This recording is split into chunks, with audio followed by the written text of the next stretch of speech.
2 likes away, guys. We're officially 2 likes away. Leave a like right now, subscribe, turn on all notifications. Here we go, guys. We have 1 minute in the item shop. Yesterday we got the amazing Vix skin with the built-in emotes, spin out, and the back bling whisker pack, and obviously the brand new perp axes, guys. These are amazing style pickaxes, preview styles. This has 4 different variations, all different colors. My favorite one is this one. I feel like this one stands out the most. Guys, today's item shop, we didn't get anything new, but the actual amazing complex skin came out, guys, with the back bling purple jam.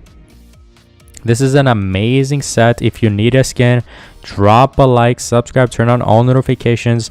The amazing whisker pack is still here, guys. The Vix skin is still here. This Vix skin is amazing, especially because he has so many variations, guys. Look at this. Look at all of these amazing styles, boys. It's just insane, dude. Who needs this skin? Make sure you drop a like, subscribe, turn on all notifications. Today we got nothing brand new in the item shop, but yesterday they released a new skin. I don't blame them, dude. I didn't expect a new skin today, just because yesterday we literally got a built-in pack, an emote. Like, we got a whole entire pack yesterday and some pickaxes, so I guess they spend their time making these. But yeah.